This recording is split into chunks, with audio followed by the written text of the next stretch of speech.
ఒకప్పుడు స్కూల్లో తన తోటి విద్యార్థులతో కలిసి కూర్చోవడానికి, దాహం వేస్తే నీళ్లు తాగడానికి, గుడిలోకి వెళ్లి దేవుడిని చూసేందుకు కూడా అనుమతి లేని ఒక బాలుడు ఎన్నో అవమానాలు, కష్టాలు, కఠినమైన కుల వివక్ష, అంటరానితనం ఇవన్నీ ఎదుర్కొని చదువు మాత్రమే తనను, తనలాంటి కోట్ల మంది జీవితాలను మార్చగలదని నమ్మి పుస్తకాలతో స్నేహం చేస్తూ తనలోని ప్రతిభను మెరుగుపరుచుకొని అణగారిన ప్రజల కోసం జీవితాంతం పోరాడి ఎన్నో ఒడిదుడుకులను ఎదుర్కొంటూ మొత్తం భారతదేశం నిలబడేలా రాజ్యాంగాన్ని రాశాడు అంటే నమ్మగలరా?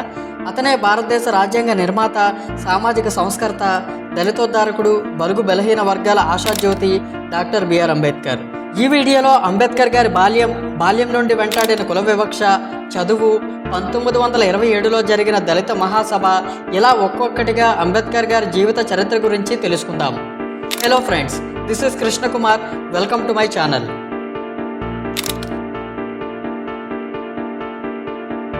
బిఆర్ అంబేద్కర్ పూర్తి పేరు భీమ్రావ్ రామ్జీ అంబేద్కర్. ఈయన 1891 ఏప్రిల్ 14న మధ్యప్రదేశ్లో మహూ అనే ఊరిలో జన్మించారు. తండ్రి పేరు రామ్జీ మాలోజీ సక్పాల్. ఈయన బ్రిటిష్ ఇండియన్ ఆర్మీలో సుబేదార్గా పనిచేశారు. అంబేద్కర్ తన 6 ఏళ్ల వయసులోనే తల్లి భీమాబాయి మరణించారు. అంబేద్కర్ అసలు పేరు భీమారావు రామ్జీ అంబేద్కర్. మరాఠీ నేపథ్యం మరియు మహర్ కులానికి చెందినవారు. అప్పట్లో మహర్లను అస్పృశ్యులుగా, అంటరాని వారిగా భావించేవారు. అందువల్ల అంబేద్కర్ తన చిన్నతనం నుంచే అంటరానితనాన్ని సమాజం నుంచి ఎదుర్కోవాల్సి వచ్చింది. ఎంతలా ఈ వివక్ష ఉండేదంటే అంబేద్కర్ని వేరే పిల్లలతో కలవనివ్వకుండా, మాట్లాడనివ్వకుండా పాఠశాల గదిలో ఒక మూలను కూర్చోబెట్టేవారు. మిగిలిన కులాల వారికి భిన్నంగా అస్పృశ్యులు నీళ్లు తాగాలంటే ప్యూన్ వచ్చి గ్లాస్తో నీళ్లు దోశలలో పోస్తేనే ఆ పిల్లలు నీళ్లు తాగే పరిస్థితి. ఒకవేళ ప్యూన్ రాకపోతే ఆ పిల్లలు చుక్క నీరు కూడా ఆ రోజు తాగే అవకాశం ఉండేది కాదు. ఎందుకంటే వీరు ఆ నీటిని నేరుగా తాకినా లేదా తాగినా కానీ ఆ నీరు అపవిత్రం అవుతుందట. సమాజంలోని ఈ వివక్ష వల్ల అంబేద్కర్ తన సోదరులు ఇంట్లో వారి బట్టలు వారే ఉతుక్కోవడం, జుట్టు కత్తిరించుకోవడం వంటి పనులు వీరే చేసుకునేవారు. అంబేద్కర్ తన 9 సంవత్సరాల వయసులో మాసూర్ నుండి గోరేగావ్కి వెళ్ళవలసి వచ్చినప్పుడు వీరు అస్పృశ్యులు అని తెలిసి ఎడ్ల బండి వాళ్ళు ఎవరూ ముందుకు రాలేదు. ఒక బండివాడు కిరాయి 2 తీసుకొని బండి వెనుక రాగా అంబేద్కర్ సోదరులే బండి నడుపుకుని వెళ్ళారు. తక్కువ జాతికి చెందిన కారణంగా పాఠశాలలో నీళ్లు తాగడానికి అనుమతి లేకుండా, బెంచ్ మీద కూర్చోనివ్వకుండా నేలపై కూర్చోబెట్టిన రోజులు ఆయనను బలంగా మార్చాయి. కానీ ఈ అవమానాలు ఆయనను వెనక్కైతే లాగలేదు, కానీ ఎదగడానికి ఒక మంచి మోటివేషన్ లాగా మారాయి. 1907లో మెట్రికులేషన్ పాస్ అయ్యి ముంబైలోని ఎల్ఫిన్స్టన్ కాలేజీలో చేరాడు. అయితే తన వర్గంలో ఇది సాధించిన మొదటి వ్యక్తిగా గుర్తింపు పొంది బరోడా మహారాజు సాయాజీరావు గైక్వాడ్ ఇచ్చిన 25 రూపాయల స్కాలర్షిప్తో 1912లో BA పరీక్షలో పాస్ అయ్యారు. పాస్ అయిన వెంటనే బరోడా సంస్థానంలో ఉద్యోగం పొందాడు. కానీ అంబేద్కర్ గారికి పై చదువులు చదవాలన్న పట్టుదలతో ఉద్యోగంలో చేరకుండా రాజుగారికి తన కోరికను తెలియజేశారు. చదువు పూర్తయిన తర్వాత బరోడా సంస్థానంలో 10 ఏళ్లు పనిచేయాలనే కండిషన్తో రాజుగారి ఆర్థిక సహాయంతో అంబేద్కర్ అమెరికాలోని కొలంబియా యూనివర్సిటీలో చేరి MA PhD పూర్తి చేసి తర్వాత లండన్ వెళ్ళి అక్కడ న్యాయశాస్త్రంలో పట్టా పొందారు. 1927 మహద్లో దళిత జాతుల మహాసభ జరిగింది. మహారాష్ట్ర, గుజరాత్ నుండి కొన్ని వేల మంది దళిత వర్గాలకు చెందిన ప్రజలు ఈ మహాసభకు హాజరయ్యారు. మహద్ చెరువులోని నీటిని అంటరాని వారు తాగకూడదని, చెరువులోనికి ప్రవేశించకూడదని అప్పట్లో నిషేధం ఉండేది. అంబేద్కర్ నాయకత్వంలో వేలాది మంది ప్రజలు ఆ చెరువులోని నీటిని తాగారు. ఈ సంఘటన మహారాష్ట్రలో సంచలనం కలిగించింది.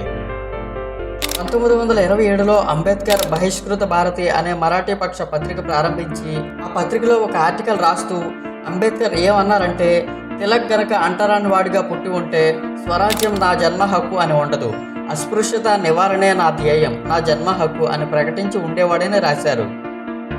గాంధీజీ వర్ణ వ్యవస్థను భారత సమాజము ప్రత్యేక లక్షణమని, ఎవరి కులవృత్తిని వారు అనుసరించడం వల్ల ఎటువంటి పోటీ లేని ఆర్థిక వ్యవస్థ భారత సమాజంలో ఉన్నదని ఆయన సమర్థించారు. అయితే అంటరాని వారిగా భావిస్తున్న కులాల వారు తమ ఆత్మగౌరవాన్ని త్యాగం చేస్తూ సమాజం బాగు కోసం తాము చేసే వృత్తులను చేస్తున్నారని, అటువంటి వారిని ఇతర వర్ణాల వారందరూ గౌరవించాలని పేర్కొన్నారు. దీన్నే అంటరానితనం అనే సమస్యకు సామాజిక, సాంస్కృతిక పరిష్కారంగా గాంధీ చూపగా అంబేద్కర్ ఈ విషయంలో గాంధీతో వ్యతిరేకించారు. ఎందుకంటే తప్పు చేయకుండా ఉండే బాధ్యతను అప్పటి వరకు తప్పు చేసే వాళ్ళ చేతుల్లోనే పెట్టడం వల్ల ఎటువంటి ప్రయోజనం ఉండదు. అంటరాని కులాలు ఆర్థికంగా బలపడినదే, రాజకీయ అధికారం పొందనిదే వారి సమస్యకు సమగ్రమైన పరిష్కారం దొరకదని అంబేద్కర్ భావించారు. భారతదేశంలో కుల వ్యవస్థ, అంటరానితనం నిర్మూలన విషయంలో మహాత్మా గాంధీ, అంబేద్కర్ల మధ్య ఉన్న సిద్ధాంత భేదాలు చాలా స్పష్టంగా ఉండేవి. గాంధీ ఆలోచనలు సాంస్కృతిక మార్పుపై ఆధారపడగా, అంబేద్కర్ రాజకీయ ఆర్థిక సాధికారతను ప్రతిపాదికగా తీసుకున్నారు.